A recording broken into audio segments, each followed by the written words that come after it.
Почитувани колеги, почитувани гости, експерти од областа на одбраната и безбедноста, почитувани медиуми. Денес имаме јавна расправа по однос на Законот за Агенција за разузнавање, четвртиот и последен закон од сетот закони поврзани со реформата на безбедносниот и разузнавачки сектор во нашата држава. Во април месец 2018 година беше донесен Законот за оперативно-техничката агенција. Во мај месец 2019 година беше донесен Законот за Агенцијата за национална безбедност и Агенцијата за координација на безбедносно-разузнавачката заедница. Би сакал да потенцирам дека сите овие три закони беа донесени преку јавна расправа, преку меѓусебна консултација и координација на сите пратенички групи, на сите експерти во државата и истите во ова собрание поминаа со консенсус. Баш во таа насока, на почетокот би сакал на моето обраќање би сакал да појаснам одредени нејасноти кои изминативе денови се појавија во јавноста. Иницијално, Законот за Агенцијата за разузнавање беше предложен од Министерството за правда. Меѓутоа, заради роковите во собранието во овој предизборен период и очекувањето од распишување на изборите од страна на председателот на собранието, заради важноста на овој закон, а од друга страна и заради препораките и сугестиите кои ги имавме добиено од нашите евроатлански пријатели, кон чие друштво се стремиме и чии вредности сакаме да ги споделуваме, ние ја сменивме формата. Од закон во редовна постапка, процедура, предложен од страна на Министерството за правда, јас и колегата Джевата Деми, целосно истиот закон, го предложивме во скратена процедура. Со сменувањето на формата потенцирам дека остана суштината. Суштината во смисла на јавна расправа, суштината во смисла на целосни консултации не само со опозицијата, туку и со сите експерти и релевантни чинители во безбедносно-разузнавачката заедница во државата, и покрај тоа сакам да потенцирам дека го предложивме целосно истиот закон. Со ова ја покажуваме нашата заложба дека не е важно дали одреден закон формално има потреба од двотретинско мнозинство за негово донесување, туку важна е определбата и одлучноста на ова владеачко мнозинство, законите кои се исклучително важни за државното функционирање, за општеството, посебно во сферата на одбраната, безбедноста и разузнавањето, да се носат со широк, заеднички, сеопфатен консенсус, како истите би биле спроведувани, независно од тоа кој е на власт и кој го сочинува парламентарното мнозинство. Почитувани, потребата од донесување на закон за Агенција за разузнавање последно време посебно се наметна и заради настанатите промени во безбедносно-разузнавачката околина во која живее, не само во блиското, туку и во поширокото окружување. Функционирањето на нашиот разузнавачки сектор надвор од државата, сето она кое го покрива Агенцијата за разузнавање, скоро беше невозможен со законот од 1995 година. Би сакал да потенцирам дека единствен закон кој ја регулира во овој момент работата на Агенцијата за разузнавање е законот од далечната 1995 година. Со донесување на овој закон, нашите очекувања се дека Агенцијата за разузнавање и нашата држава ќе се стекне со модерна, професионална и ефикасна служба која ќе функционира надвор од границите на нашата држава. потребата од донесување на нов закон за Агенцијата за разузнавање се наметна согласно и забелешките и препораките не само на нашите европски, туку и посебно на нашите НАТО пријатели. Посебно водејќи сметка во овој исклучително важен момент во кој очекуваме за помалку од месец дена или нешто повеќе од еден месец да станеме полноправна членка на најголемиот одбранбен сојуз во историјата на човештвото, на НАТО алијансата. Баш заради тоа е и една од потребите од скорешно, брзо и ефикасно носење на овој закон. Придобивките од носењето на овој закон се значајни од повеќе аспекти. Прво, го дефинира точно, ја дефинира местоположбата на агенцијата во нашиот разузнавачки сектор. Ја дефинира незината позиција дека функционира и работи надвор од границите на државата и се соочува со предизвиците од собирање и решавање на асиметрични, хибридни и сајбер закани од странство кон нашата држава. Посебно би ги акцентирал овие последниве, водејќи сметка за технолошкиот развој и времето во кое сите ние заедно функционираме. Со овој закон, покрај тоа, се овозможува соодветна регионална и меѓународна позиционираност на нашата Агенција за разузнавање, со што и го даваме меѓународниот легитимитет покрај фактичкиот досегашен, докажан со незиното работење и функционирање, со овој закон и формалниот во согласност со новонастанатите околности во кои живееме. На ваков начин и со овој закон ќе се подобри интероперабилноста на функционирање на нашата Агенција за разузнавање, исто тоа во контекст на НАТО и Европското здружување.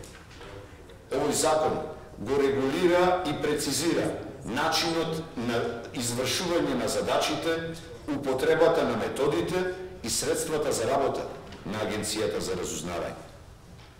Покрај тоа, може би го спомнувам при крај, ама исклучително важно, ги уредува правата и врските на вработените и ги изедначува со вработените во останатиот дел на одбранбено, безбедносно разузнавачкиот сектор во нашата држава.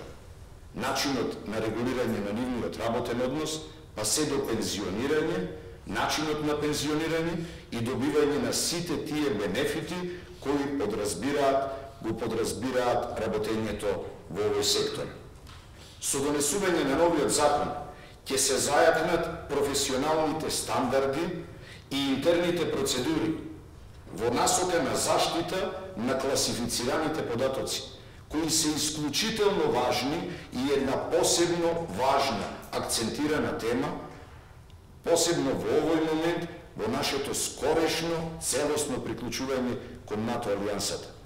Сето тоа подразбира размена на податоци, користење на истите податоци и сигурност од процедурите и протоколите за нивно чување, складирање и употребување. Агенцијата за разузнавање е формирана како посебен орган на државната управа, како што спомнав уште со законот од 1995 година.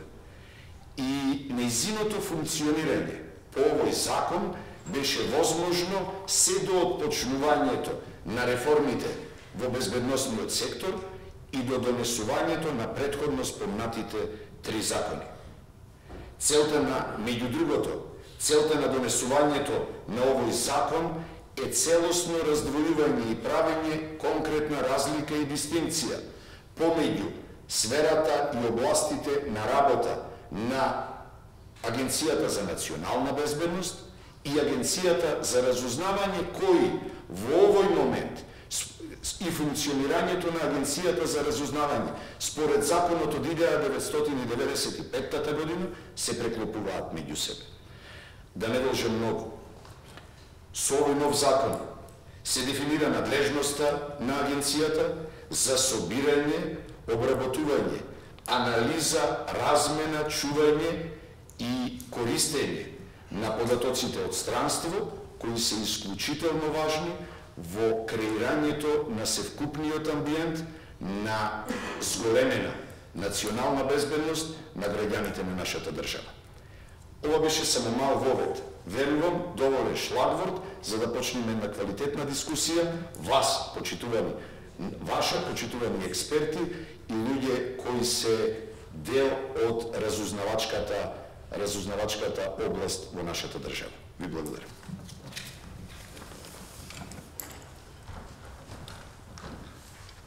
Почитувани председател на комисијата, почитувани колеги пратеници, почитувани професори, експерти. Јавната расправа денеска која што е организирана на наше барање, бидејќи сметаме дека овој закон кој што денеска ќе се дискутира заслужува посоодветно внимание од тоа како што беше првично поставен, да се гледа во едно исклучително скратени рокови и на 3 дена пред распуштање на собранието.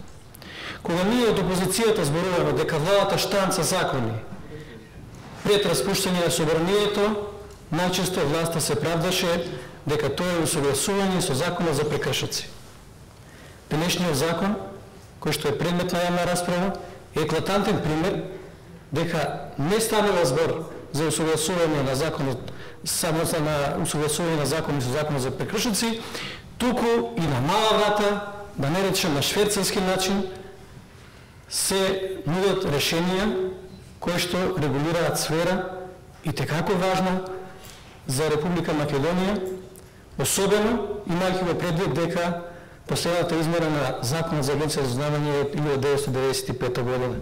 Ова е може би меѓу ретките закони кои што нема многу измени во меѓувреме направено и мислам дека ваквиот однос најпрво покажува каков е односот на владата кон агенцијата за разузнавање, каков е односот на претениците кон оваа институција, индиректно каков е односот на нашата држава кон НАТО и кон Европската унија во делот на безбедноста на разузнавањето.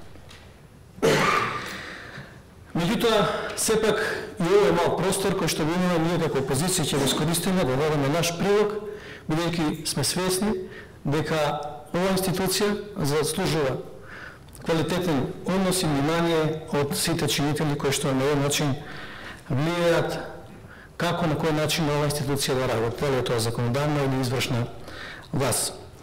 Јас ќе бидам конзистентен во сите мои и претходни излагања, затоа се потрудив да ги најдам моите јавни настапи на оваа тема, така да можам да цитирам дека уште на 24 март 2019 година во интервју за независен вестник сум дал изјава. Без нов закон за агенција за разузнавање, нов закон за парламентарен надзор и закон за национален совет за безбедност, реформите се парцијални и со методолошки површен пристап. И денеска, после 8-9 месеци колку му доаѓа, јас го истото мислам. Затоа што личеше и беше многу издржано овој закон да биде дел од пакетот закони која се разговараше за реформи во безбедносната сфера, која носеме двотретински закони и на еден начин имаше подобра атмосфера, бидејќи се донесува двотретински закони, беше вклучена и опозицијата за креирање на поквалитетни решенија, споредено со ова сега што го правиме на 3 дена пред распуштање на парламентот. На секој и најмалку упатен во безбедносната сфера ќе му падне во очи зошто кога се донесува законот за Агенција за национална безбедност, законот за ОТА и останатите закони, не се донесе овој закон. Ако Агенцијата за национална безбедност, условно кажано, безбедносно ја покри територијата на државата, внатре, и целата регулатива беше така концепирана, зошто во ист момент не се регулира сферата на безбедноста надвор од границите на што работа на Агенцијата за разузнавање? Зошто целиот овој период имаше молк од најзасегнатите од Агенцијата за разузнавање. Нашите информации говорат дека законот за Агенција за разузнавање стои во фиоките на Министерството за правда повеќе од година дена. И зошто се чекаше на 3 дена пред распуштање на собрание овој закон да биде пуштен во процедура? Само тоа доволно кажува дека имаме апсолутно несериозен однос кон целата оваа материја. За законот имам многу забелешки, меѓутоа ќе почекаме да го слушнеме мислењето на експертите. Условно кажано, тие наши забелешки да ги мечираме со мислењето на луѓето кои што се стручни во оваа област, својот бекграунд е по-тесно специализиран. Меѓутоа, мислам дека парламентот треба да размисли дали треба да силува процедурата и да продолжи со ова како што има замислено, или да остави доволно простор да се направи квалитетен закон за кој ќе даде поддршка и опозицијата, тоа ќе добие поширока општествена поддршка. Јас би го замолил и председателот на комисијата по завршувањето на јавната дебата да добиеме стенограми од излагањето на експертите, бидејќи тоа е најцелисходно искористување на вашиот труд кој што ќе го дадете денес, за да тие стенограми бидат преточени нашите амандмани и интервенции на законот. Ние како опозиција апсолутно сме убедени дека има потреба од носење на овој закон, меѓутоа апсолутно не на ваков начин и сепак мислиме дека ќе најдеме на разбирање, да најдеме простор и начин како законот да биде носен во една понормална процедура. Безбедноста на граѓаните е еден од највисоките мотиви на било која личност и тука нема дискусија. По мене и политиката треба да биде сведена на минимум, треба да градиме решенија и институции кои што ќе делуваат независно од политичката номенклатура, затоа што промените се природна појава, ти се случували и ќе се случуваат, меѓутоа градени институции кои што треба на друг рок да дадат инпут, а во конкретниот случај да гарантират безбедност на граѓаните, нешто кое што е важен момент за секој, без разлика на вера, етничка припадност и така натаму. Затоа јас апелирам да го сватиме моментот, да сепак се надминеме и донесеме едно поквалитетно законско решение од ова што денеска е предложено и тоа по скратена процедура. И благодарам. Почитувани присутни, пратеници, професори, експерти. Денеска дојдовме тука за да разговараме и да расправаме малце за потребата и значењето на новиот предлог закон за Агенцијата за разузнавање, кој што, како што веќе претходно напомена, е една од законските акти што ја засега безбедносно-разузнавачката заедница и е најстар во моментот, од прилика 25 години стар, постоечкиот, и промената која што е предложена со новиот текст на новиот закон за Агенцијата за разузнавање, по консултирање на предлог законот и разговори со заедницата, но и со представници на Агенцијата за разузнавање, можеме да кажеме дека е солиден чекор напред во коригирање на пропусти, на слабости кои што претходниот стариот закон за агенцијата, актуелниот закон за Агенцијата за разузнавање ги допуштил да бидат дел од секојдневието во последните 25 години. Процесот на носење на овој нов предлог закон, односно скратената постапка која што е пред нас, само по себе укажува на одредени компромиси во поглед на јавноста, дискусијата, периодот кој што може да му се посвети на предлог законот пред да биде ставен на гласање, но во исто време, имајќи во предвид безбедносниот контекст во кој што функционираме во регионот и нашата држава, може слободно да кажеме дека страшно е што до сега одредени механизми што новиот предлог закон ги предлага не биле дел од функционирањето на една модерна агенција за разузнавање. Јас и Евротинг,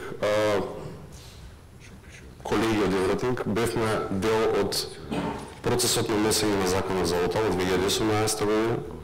Јас и колешката Лемонска бевме дел од работната група за реформа на Агенцијата за национална безбедност, односно поранешно УВКВ, Агенција за национална безбедност. Исто така ни е чест што можеме да дадеме став, да изнесеме мислење за новиот предлог закон за Агенцијата за разузнавање. И можеме да кажеме дека, иако пократко време јавноста знае за подготовката на овој текст, текстот е доста солиден, има многу подобрување и многу вградени нови механизми кои што ќе допринесат за агенцијата да може по-професионално, по-сигурно и по-брзо да ги извршува своите задачи.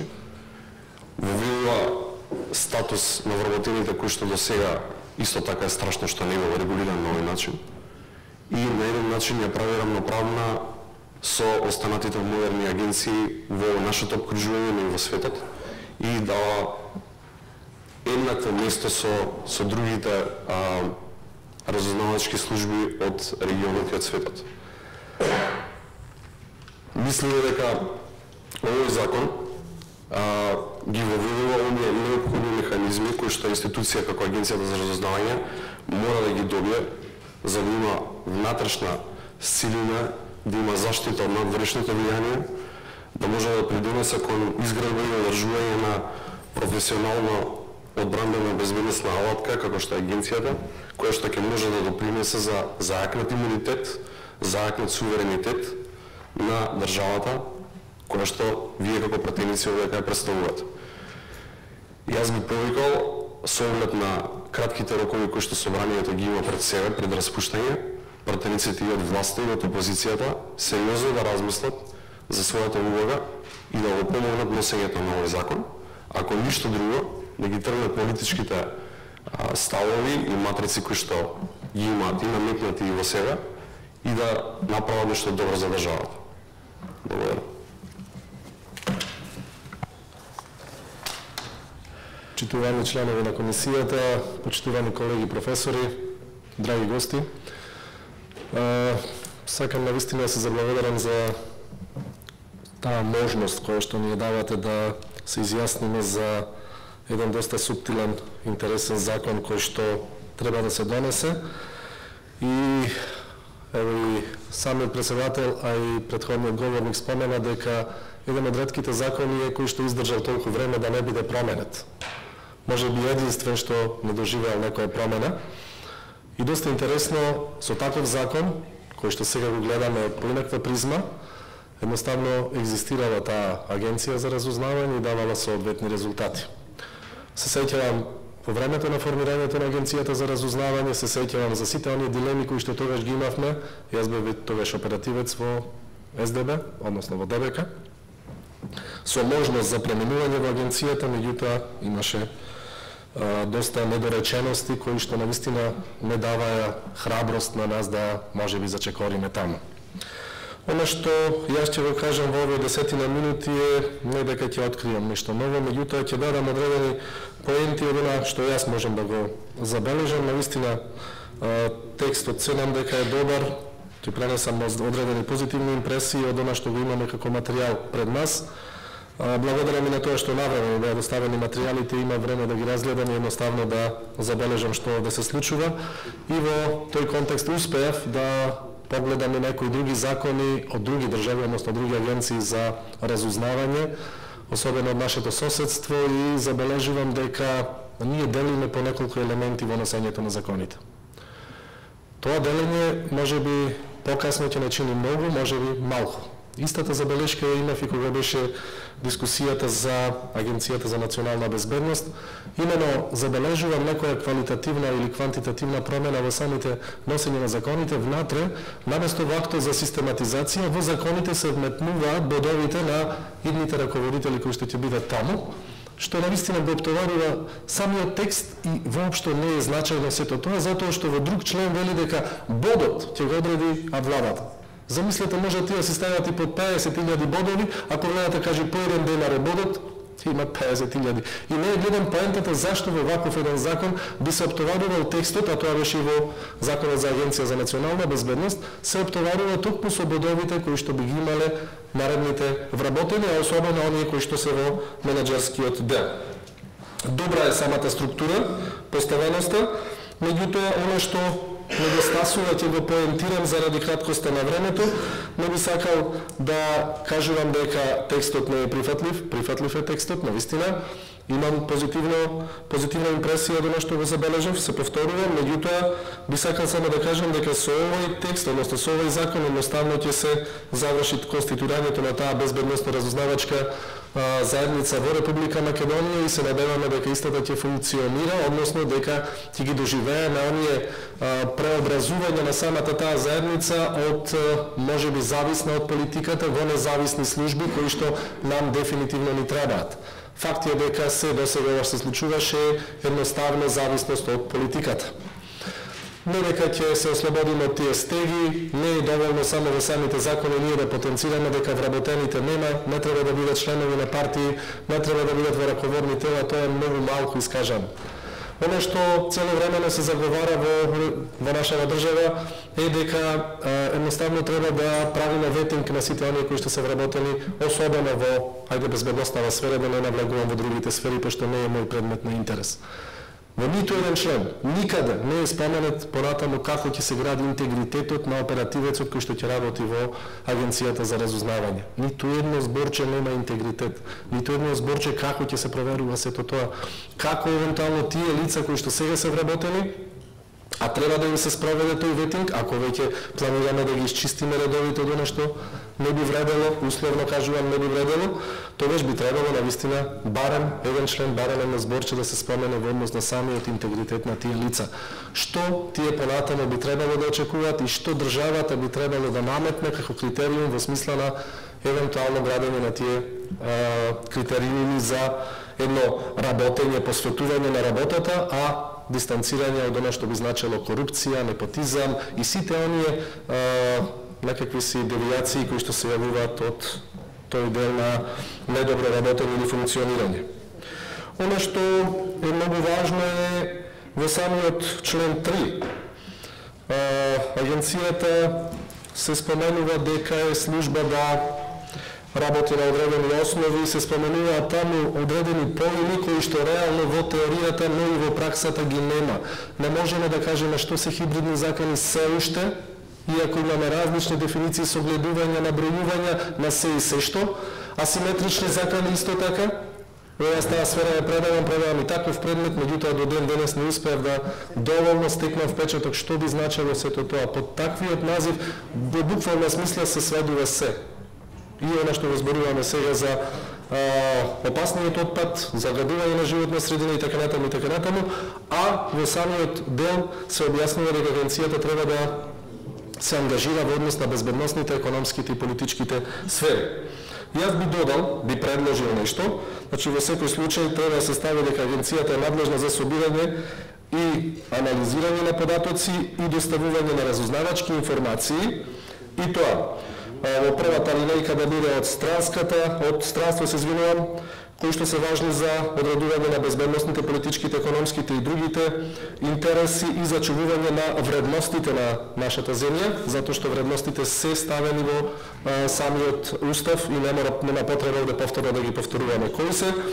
И во втората алинеја да стои за тајно действување на организирани групи и поединци кои преку својата активност од странство или во врска со друга држава, што практично ќе го исполнува на елемент на разузнавање надвор од нашата држава, затоа што факт е дека сите оние кои што би сакале нешто да направат или се поврзани со странска разузнавачка служба или со друга служба од друга држава и се закануваат или преземаат действија за загрозување на безбедноста на земјата и на нејзиниот уставен поредок. Понатаму, оно што дополнително ви дадена забелешка е околу самите овластувања, односно наведени се таму дека ќе се работи со тајни методи и средства, со јавни извори и така натаму, меѓутоа никаде не се појаснети кои се истите. Што би требало да опфати таа тајна соработка? За самиот соработник нема ниту едно зборче. Факт е дека сега ќе зборувам малку постручно, факт е дека она што им треба на секој од разузнавачко-безбедносната заедница е соработник. Ние колку да имаме технички средства, колку да следиме комуникации, не можеме да го доловиме не се вкупниот амбиент. Не можеме да видиме говорот на телото на тој што зборува, да ги видиме неговите импресии, како тој се однесува, дали лаже, не лаже и така натаму. Значи, тоа што ни треба дефинитивно е соработник. Соработникот е лице. И тоа им треба и на Агенцијата за национална безбедност, и на Агенцијата за разузнавање, па и на полициските служби. Доколку работаат без соработница, се подпираат само на техниката, немаме никакви резултати од сето тоа. Тука ниту еден збор не е споменат, затоа што, пазете, ако ние дефинираме дека Агенцијата за разузнавање ќе работи према странство, односно надвор од границите на Република Македонија, никаде не дефинираме како ќе ги ангажира соработниците, од друга страна како ќе ги заштити, и сосема последно, како ќе ги одржува контактите со истите. Тоа е голем проблем. Вака навидум, ако сте од другата сфера или ако не сте работеле во безбедносните служби, тоа не е ништо. Меѓутоа, ако земете да бидете инволвирани во сето тоа, тоа е многу голем проблем. Треба оперативец да контактира со истите, да ги добива податоците, да ги надоградува истите, да ги обучуваат што да прават и во крајна инстанца за услугата да плати. И тоа е еден од методите. Купување на одредени документи или на одредени информации. Исто тоа го нема во овој закон. Понатаму, она што би требало да се додаде е исто така стои само комисија за надзор од собранието. Не е вметнато на зашто зборувавме за ОТА и кога зборувавме за Агенцијата за национална безбедност, дека треба да има и граѓанскиот сектор. Тоа не е додадено тука, не стои во членот, него стои дека собранието само комисијата ќе врши надзор на работата и се дава ограничување, лимитирање во кој дел не сме комисијата да прави надзор, што се во право, затоа што во активни случаи не може тоа да го прави, но мислам дека тука преголема лимитираност се дава во однос на комисијата која што би требало да ги добива тие податоци. Оно што дефинитивно од членот 48 до членот 55 зборува за одредени права, тоа сметам дека треба да оди во колективен договор или во друг акт, односно подзаконски акт, да не се оптоварува текстот на законот, затоа што многу други елементи од овие што јас ги споменувам и се надевам дека другите колеги ќе споменат, едноставно ќе треба да влезат во овој закон за да го обогатиме и едноставно да имаме еден употреблив закон кој што можеби и понатаму ќе го потребуваме повеќе од 20-30 години. Така да ќе мора да оставиме простори за сето тоа. Понатаму, оно што недостасува и тие околу градењето на интегритетот, тие проверки, овде стои дека само ќе има безбедносни проверки во соработка со другите институции, никаде не стои дека ќе ги проверуваме и безбедносните и имотните елементи, односно она што би значело ветинг кај тие лица кои што се вработени и пошто ми истече времето, ќе ми дадат уште една минутка само. Она е имаме таму член 87, преклопување, тоа во законот не е дозволено, значи не би си идем два пати за исто дело. Таму се вели дека ако одговара за одредено кривично дело или прекршок самиот вработен, тогаш не е исклучена и дисциплинска одговорност. Тоа не би можело така да биде, затоа што веќе навлегуваме во нешто што би значело повреда на сосема друг закон. И околу делот на самата класификација и доставување на самите документи имаме закон за класифицирани информации кој што треба целосно да се применува во овие институции. По принципот потребно да знае секој да ги добива оние информации кои што се за него. Факт е дека ќе има сите највисоко ниво државна тајна и тоа е добар момент. И да не заборавам само уште еден дел од сето ова, навистина кога ќе забележите целата структура на законот, ќе видите дека внатре во него недостасуваат многу ситни елементи, дел од овие ја што ги споменав, меѓутоа уште повеќе би имало време да се дискутира за истите, кои што доколку би се додале едноставно и самите вработени ќе бидат навистина на едно повисоко ниво на ослободеност, во смисла на можност да работат растоварени од сите политички притисоци, па економските проблеми кои што ги имаат и така натаму. Во таа смисла, навистина апелирам за додаток на овие елементи што јас ги споменав. Ви благодарам. Ви благодарам, професор Едимовски. За почитувани пратеници, почитувани колеги од цивилниот сектор, само накусо, за да не се повторувам со претходните говорници. Генерално, како организација и образовна институција кои што работиме на одредени аспекти на безбедноста во Република Северна Македонија, начално сакам да го поздравам донесувањето на овој закон за Агенција за разузнавање. Голем дел од аргументите веќе беа изложени од претходните говорници. Сметам дека е клучно тоа што законот се носи пред влезот на Република Северна Македонија во НАТО, бидејќи ова е еден од реалните потреби и услови кои што државата треба да ги исполни за да може да се вклопи во овој современ и комплексен одбранбено-политички сојуз. Во однос на одредени специфични одредби од законот би се освренал на придобивките од законот, со тоа што сепак би започнал со една забелешка на почетокот. Во однос на воведување на позицијата заменик на директорот на агенцијата, тоа е една голема промена која што претходно организацијски не постоела во агенцијата и можеби не е толку лошо воведувањето на оваа функција, колку што се можеби малку спорни критериумите кои што треба да ги исполни оваа личност. Во моментот, доколку не се лажам, во предлог законот стојат 10 години професионално искуство, од кои што 7 на раководна позиција. Според мен идеално би било кога овие критериуми би се покачиле на 15 години работно искуство и 10 години работно искуство на раководна позиција. Во однос на забраната за двојно државјанство, односно имање вработени во агенцијата кои што би имале двојно државјанство, сметам дека е одлично решение, пред се поради природата на работата на агенцијата. Пред се оперативците на агенцијата действуваат надвор од територијата на државата, така што спорно е имањето на двојно државјанство. Ова одредба во голема мера ја зајакнува автономијата, интегритетот, меѓутоа и можноста за одредена ранливост, vulnerability, што ви рекле на овие оперативци. Повисоката плата е исто така одлично законско решение, бидејќи на тој начин некој може би го протолкува тоа како купување, меѓутоа тие луѓе дефинитивно ќе чувствуваат поголема лојалност кон агенцијата, кон државата, а со оглед на природата и сложеноста на работата, апсолутно заслужуваат соодветен паричен надоместок.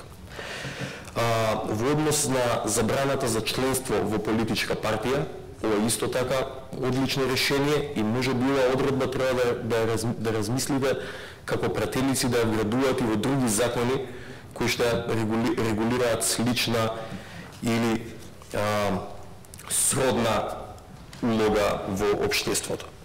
Забраната за дополнителна дејност исто така спречува ранливост на вработените во агенцијата, односно неможноста да имаат втор, трет или четврти работодавач ја намалува можноста да има надворешно влијание врз нивната стручност и акција, така што сметам дека и тоа е за поздрав. Во секој случај позитивна е поддршката и од македонскиот полициски синдикат, чии што според наши сознанија подпредседател доаѓа токму од редовите на оваа агенција. Она што е можеби малку спорно во целиот овој процес е што овој закон се носи во скратена постапка, би било одлично која би можел да помине во редовна постапка. Можеби тука треба одговорноста да се лоцира кај владата на Република Северна Македонија и кај Министерството за правда. Меѓутоа, во секој случај, собранието сметам дека има обврска и вие како пратеници ова законско решение да го поминете до распуштањето на собранието. За крај, во однос на контролата од страна на граѓанскиот сектор, кој што ја отворија некој од колегите, ние како цивилно општество би биле повеќе од среќни кога би можеле да вршиме контрола на работењето на оваа агенција. Меѓутоа, за жал, природата на работата е таква да вие не можете да имате увид во активностите на агенцијата, дури и во буџетите на агенцијата, освен може би она што значи плати и привилегии на директор, заменик директор и некои раководни ешалони. И доколку има можност за некоја, барем каква таква контрола на финансиско материјално работење на агенцијата, секако дека тука цивилното општество ќе гледа да придонесе. Јас тука би застанал и би се заблагодарил. Членови на комисијата, пратеници, професори и колеги. За мене посебно денеска и за нашиот универзитет е посебно задоволство да ви се обраќам на нашите цените пратеници. Само мојот говор ќе го изразам на албански јазик, бидејќи подобро видим спремено. И Климиш Пршендес Джидве. Ве поздравувам сите. Јас повеќе, не повеќе за овој закон. Македонија, Северна Македонија досега има донесено повеќе дека овај закон се изгласал на брзина. Јас велам дека Македонија за 10 години многу брзо ги гласал законите и е факт бидејќи брзината на гласањето на законите паѓа врз товар на граѓаните. Сигурноста е спротивно на несигурноста. И овој закон, гласањето на овој закон е многу свет. Почитувани пратеници. Главниот елемент кој му недостига на сите закони во Македонија е студирањето на фактичката состојба. Закон се е составен од 3 дела. Историска аспект, законот и досега е констатирано дека во име на законот, во име на политиката и во име на институциите се идентификувал самиот индивидуа и ние како граѓани не може да разликуваме кој е индивидуата, кој е институцијата и кој е државата, бидејќи сите закони се имат гласано на индивидуален начин и во Македонија подкрепа има индивидуата, бидејќи има политичка подкрепа, затоа јас ќе кажам само некои од елементите. Сум многу задоволен да овие агенции што се разделиле и да се селектират кој има права и каде да делува. Е добре дојден, но на овој закон моје мислење е дека е добре дојден, бидејќи за разлика од сите закони во Македонија ги исполнува стандардите на Европската унија, скоро сите критериуми, но овие закони многу малце ги задоволуваат потребите на граѓаните. Вие ќе видите каде е во ризик граѓаните на Македонија. Јас ќе внатрешната и надворешната сигурност е една од главните бази. Македонија во моментот е во опасност од 4 елементи. Под еден од имплементацијата на законите. Многу закони се донесени и нема време тие да се спроведат. Кога Римската империја ги гласале тие закони, во 4 до 6 години ги импонираше граѓаните да ги научат тие закони. За жал, кај нас законите многу малку се учат. Друга опасност е према индивидуата. Ние досега гледаме како политичките партии или индивидуите прават една војна.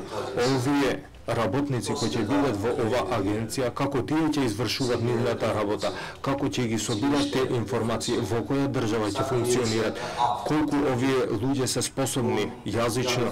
И јас сум поддржуваш на тоа да овие агенции се многу ограничени врз база на новите генерации. Ние ако му додадиме 10 години работно искуство, затоа треба да ги отвориме вратите за нови генерации. Тие зборуваат повеќе јазики, се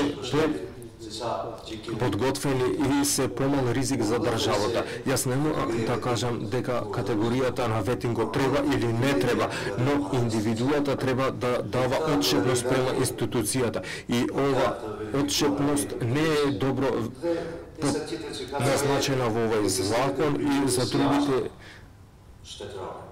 закани надворешни. До сега Македонија од надвор била во опасност и е во опасност, но на овие закони од надвор, ние како граѓани треба да поможиме.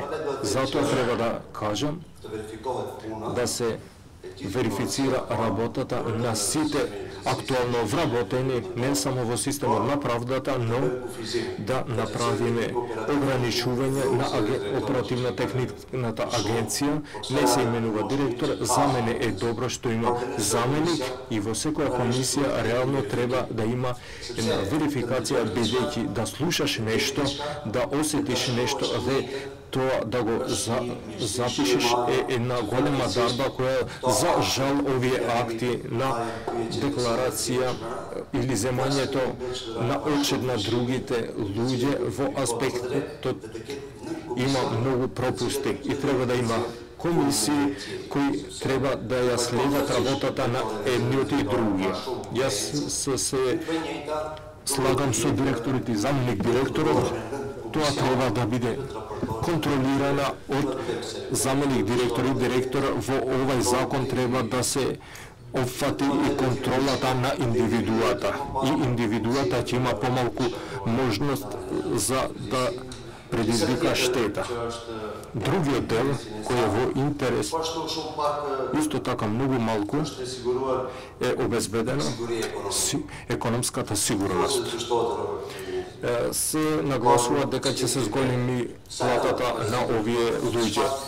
Кој е критериот? Врз база на кој критериум? Дали ќе има еден критериум, колку предмети ќе реши, колку успех ќе има, ова методологија треба да се исполни. Платата се плаќа врз база на работата. И кои се тие работи кои треба да ги изврши? Исто така интересно е економската сигурност. Мислам дека сите тука се слагаме што е еден голем проблем со кој ќе имаме стратегија како да се одбранат компаниите врз база на различни форми или компаниите кои му прават опасност на државата.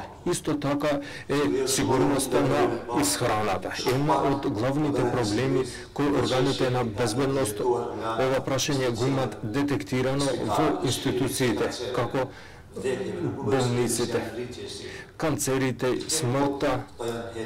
Сите овие се отрови со кои ние секој ден се храниме и за кои никој не дава отшетност. И сите овие услуги кои идат од надвор, во овој случај треба да се назначат потеклото на секоја производ за исхрана. Исто така, сигурноста, последната сигурност од која ние сме во опасност е мобилната сигурност. Сите информации кои идат од надвор му штетат на граѓанинот внатре. Исто така тука треба да се одреди и во третата глава треба да се надополни овие индивидуи кои ќе следат во кои дела ќе бидат приоритет. Процесот на канцер во исхраната, процесот на компаниите, сигурноста на компаниите, домашните производи, како ќе се заштитат и така натаму. Законот е како и секој друг закон, но законот за да живи треба да се види колку пари има. Македонија гласа многу закони, но не обезбедува материјални средства за истите да се реализира.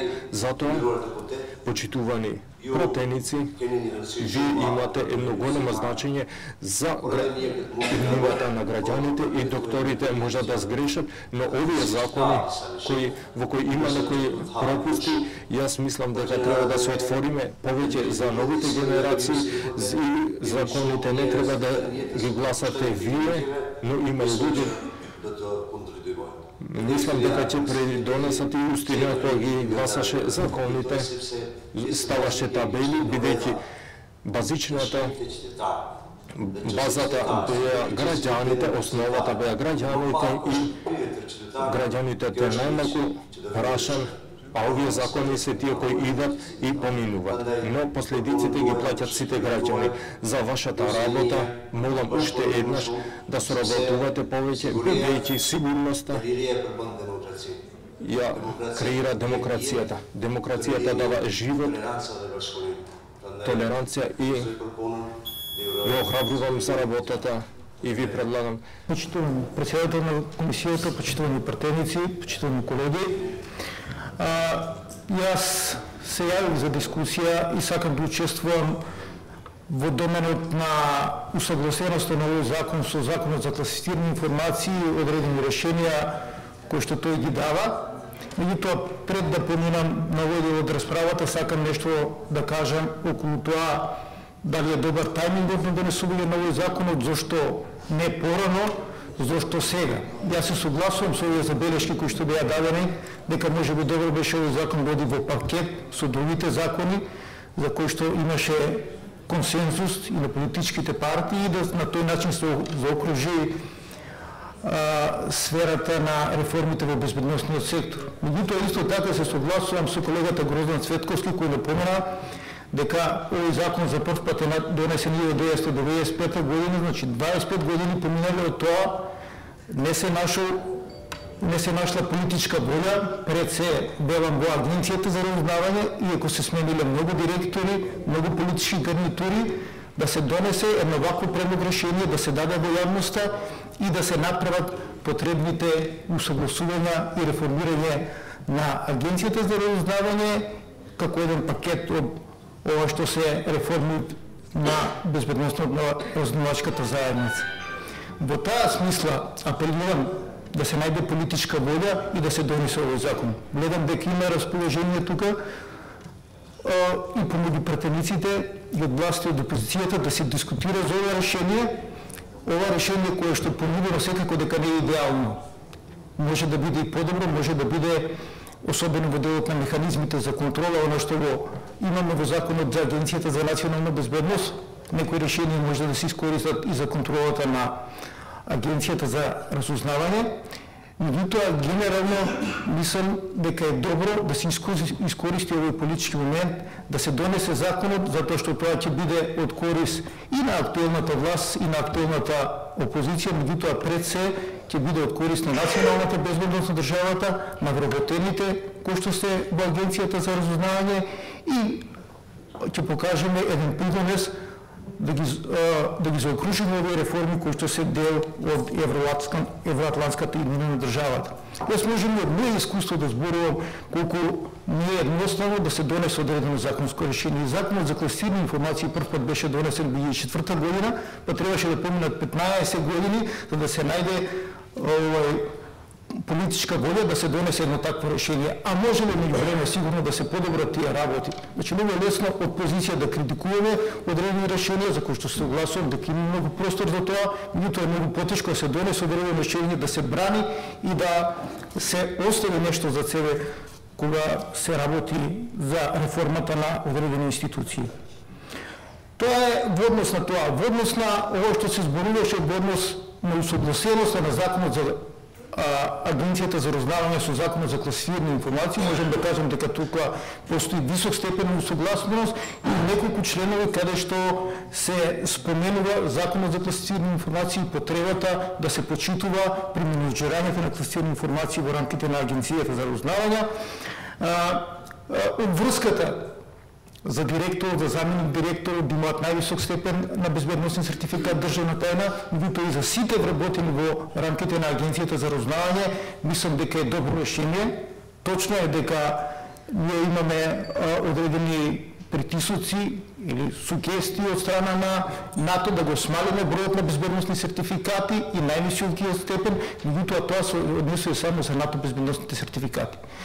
За вработените во овие институции кои што се чувствителни и каде што на секојдневна основа се разменува голема количина на класифицирани информации со странските служби и се продуцираат во рамките на институциите, дури и сугестија е дека вработените во тие институции треба да бидат проверени за степен државна тајна, а со самото тоа дали тие сите ќе користат такви информации во одреден момент и така натаму, значи се остава на тоа во зависност од принципот потребност да знаат дали имаат потреба да ракуваат со такви информации, меѓутоа степенот на безбедносни проверки за вработените во овие институции како што е Агенција за разузнавање, Агенција за национална безбедност, Војната служба за безбедност и разузнавање, сугестија да биде со највисок степен.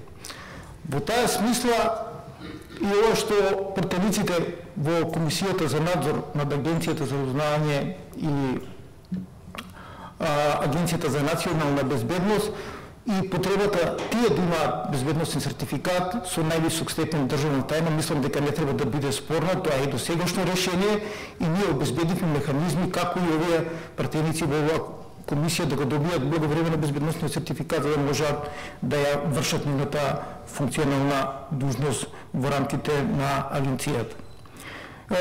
Понатаму има неколку члена, член 23, член 59 и член 60, каде што директно се повикува овој законот за класифицирани информации и каде што ги регулира одредени прашања во однос на чувањето на класифираните информации, нивната содржина и по престанок на работниот однос, односно потребата од ослободување, за да може тие информации да се издадат. Мислам дека се добри решенија и како такви треба да останат во ово законско решение. Тоа генерално е во рамки на безбедносната политика која што НАТО ја има во врска со менеджирањето со класифицирани информации. Тие решенија се во склад со овие стандарди во оваа област. На крајот сакам уште еднаш да апелирам доколку постои таа политичка волја да се изнајде решение и со конкретни амандмани да се подобри текстот, да не се пропушти овој политички моментум, да се донесе законот, а сите знаеме и во законот за класифицирани информации опозицијата беше многу конструктивна и оние решенија во однос на двојното државјанство беа пофалени од страна на НАТО како едни добри решенија. Во таа смисла апелирам да се има конкретни решенија за конкретни прашања, а не овој да даваме одредени паушални оценки дека решението кое што е изготвено е, што ја знам, изготвено од луѓе кои што немаат познавање на оваа област, што апсолутно не е точно. Толку благодарам на вниманието. Ви благодарам, господине Слависки. Председателе, почитувани колеги, почитувани гости, професори, околу половиот баланс добро е што го ставило во закон, дека треба да постои како критериум за селекција и вработување на кадри. Јас ќе го изоставам делот од повикот за потребата, од нужноста од носење на законот, од квалификации за тајмингот кога се носи и секако тука не ги доведувам во прашање потребата да се донесе законот, потребата нашиот безбедносно-разузнавачки систем да биде компатибилен и да може да соработува на своевидно рамниште со партнерските безбедносно-разузнавачки служби и тоа е неминовно потребно. Иако секако сум на ставот дека ова законско решение можеше да се донесе во пакети со останатите закони од оваа сфера, за да се избегне пропуст во еден или во друг закон и секако сето она што се покажало како добро во одредени закони да следи, односно да ги следи новите законски решенија, но секако се согласувам и со директорот на дирекцијата за заштита на класифицираните информации, професорот Славевски, околу потребата можеби овој закон да следи донесување на законот за класифицирани информации и обврските согласно НАТО во тој дел. Нема да зборувам од политичка позиција, имајќи во предвид дека секогаш кога зборувам за прашањата на безбедноста, сакам да ги тргнам партиските бои и да зборувам исклучиво стручно во оваа сфера, но секако неминовно е да почнам од делот на надзорот. Бидејќи ние зборуваме од позиција на пратеници, од собрание, што има сериозна надзорна и контролна улога во сфера на контрола и надзор над безбедносно-разузнавачката заедница и морам да изразам разочарување затоа што во овој дел на надзорот и на контролата отсуствува сериозен пристап и можност секако тоа да се доуреди на начин кој што ќе обезбеди прво пристап до информациите, што треба да бидат дел на надзорот и на контролата, меѓутоа треба и да обезбеди информации за да може да се изврши самата контрола и надзор од страна на собраниската служба. Не е добро што во овој закон не стои обврската на директорот на Агенцијата за разузнавање да поднесува извештаи до надзорната комисија во собранието и да поднесува и програма за работа, што е и досегашна обврска согласно законот.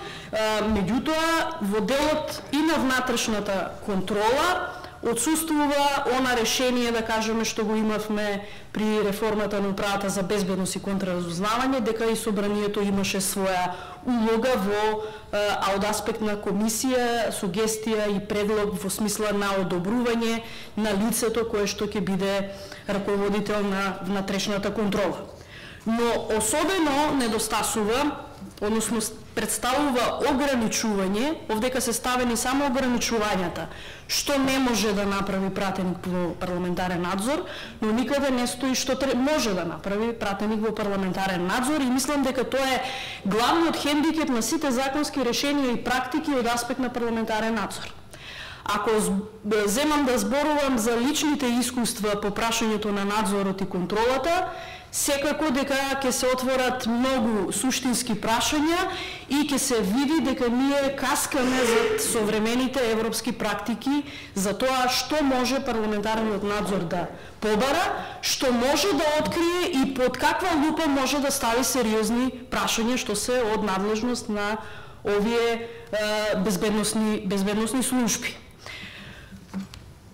Не ми е јасен моментот на отсуство на било каква друга контрола, и тоа го додадоа и колегите, претходните говорници, во делот на обврската на Агенцијата за класифицирани информации, Агенцијата за заштита на личните податоци и јас би рекла можеби јавно-обвинителската контрола, и мајќи во предвид, да се вратам на почетокот, на надлежностите и секако методите на работа на самата Агенција за разузнавање. Ако ги гледаме начелата на работа на агенцијата, мислам дека е потребно малку да се дообјаснат или да се додефинираат како такви, бидејќи како такви треба да бидат дефинирани, но членот 14 бара сериозна разработка, особено ако се има во предвид дека тајни методи и средства никогаш не одат заедно. Едно е метод, а друго е средство. Така што определувањето на кој вид на тајни методи и средства ги употребува агенцијата во собирањето на податоците е потребно да се дорегулира, односно да се додефинира, затоа што пак во сферата на надзорот многу е дискутабилно на пратеник да не му дозволите да знае кој е методот за собирање на разузнавачките и безбедносните податоци. Ова го тргнавме од кога го носевме законското решение за Агенцијата за национална безбедност, затоа што тоа е главната можност на пратеникот да ја оценува законитоста на собирањето на информациите. И сега, ако ги немаме дефинирано ниту методите, ниту техниките, и ако ги немаме, го имаме дополнително ограничувањето, мислам дека се затвара, се прави еден непотребен теснец во тој дел. Ставот 2 во членот 14 по мене е прилично дискутабилен, беше дискутабилен и во Законот за Агенцијата за национална безбедност, бидејќи сметав дека прикривањето на идентитетот на работник или на друго физичко лице заради извршување на оперативна задача надвор или во рамките на државата мора да подлежи на јавно-обвинителска контрола согласно Законот за кривичната постапка, бидејќи е точно уредено во кој случај може да се употребува ваков метод и вакво средство, особено ако се има во предвид дека и самите безбедносно-разузнавачки служби имаат обврска да регулираат меѓусебен однос помеѓу лицето чиј што идентитет се прикрива во операциите што ги извршува и секако врските што ги има во тој однос, затоа што пак извршувањето на тајни операции надвор од границите на државата дополнително го отвара прашањето на можности на секакви ситуации на таквиот прикриен агент и се согласувам со мојот колега Злата Димовски околу статусот на лицата кои што се праќаат надвор и секако нивната заштита. 15 го следи 14, меѓутоа тајните методи и средства покрај тоа што ги определува директорот и ги се уредуваат со уредба на влада, мора да бидат на показ на надзорната комисија парламентарна за да може и да се прави контрола, затоа што пак собранието го прави надзорот и контролата не само на безбедносно разузнавачката заедница, туку и на владата, вклучително и на актите што ги носи. Членот 18, ставот 3, соработката во смисла на меѓународната соработка. Соработката се врши преку размена на податоци, информации, опрема, заеднички операции, заеднички обуки на работници, тоа е се на куп ставено, иако заедничките операции бараат сериозно законско регулирање, имајќи во предвид дека и во Законот за Агенција за национална безбедност се идентификуваше моментот дека владата одобрува соработка на оперативно-техничко ниво помеѓу партнерски разузнавачки служби. Секако мислам дека делот за правата и обврските на работниците е делот кој што можеби ќе биде најпозитивно оценет од страна на вработените, имајќи го во предвид досегашниот нивен статус што го имале во агенцијата и статусот што ќе го добијат согласно овој закон. Компатибилноста во делот на правата и на обврските е добре дојден заради соработка внатре и надвор со останатите сородни агенции и секако мислам дека тоа е добриот момент, иако да кажеме имав дилема и кога се подготвуваше Законот за Агенцијата за национална безбедност дали овој дел на плати и на доместоци треба да биде дел од законот. Меѓутоа се покажа дека можеби е добро заради некаква сигурност на вработените, но не сум сигурна дека сите три категории на вработени имаат потреба од безбедносен сертификат државна тајна, имајќи во предвид и ограниченоста и пристапот до информациите кои што ги имаат. Ќе завршам, значи нема да навлегувам во детали за дел од работи кои што можат да имаат, да претрпат подобрување и дополнување. Сакам да го реафирмирам мојот став дека оваа реформа е суштинска за демократизација на нашето општество, меѓутоа е потребно демократизацијата и суштината на реформата да биде повеќе димензионална за парламентот и за сите заинтересирани кои што имаат обврска да вршат контрола и надзор. Од суштинска важност е парламентарниот надзор кој што треба да добие силни гаранции дека може да се реализира, дека треба да се реализира и луѓето кои што ќе го прават контролниот и надзор над работата на овие безбедносно разузнавачки служби треба да имаат и сериозни оперативни можности за делување по пријави по други, да кажеме, закони кои што алудираат на некаква можна злоупотреба или нерегуларност. Тоа го меѓу другото го дава како можности новиот закон за заштита на класифицирани информации, во кој што ќе го реафирмирам сега 21 ставот членот од законот кој што вели дека класифицирана информација не е таа со која што се прикрива кривично дело или злоупотреба и дека особено во оваа сфера пријавите од таквите лица се по закон за укажувачи, институциите имаат обврска да дадат институционална заштита на лицата кои што пријавуваат злоупотреби во вакви чувствителни сфери на општествено живење. Благодарам. Триев, а после тоа почнуваме по редоследот на пријавени дискутанти. Пратеници бара збор во однос на предложениот дневен ред. Доколку никој не бара збор, ве молам предложениот дневен ред е усвоен. Преминуваме на јавната расправа по предлог законот за Агенцијата за разузнавање. Почитувани гости, како што бевте известени во поканата, пожелно е секој дискутант по време трајање од најмногу 10 минути. Ќе имаме академската можност за некаква разлика, меѓутоа сепак добро би било овивте кои се поднесени до службите во собранието. На почетокот во својство на еден од предлагачите на предлог законот за Агенција за разузнавање ќе земам збор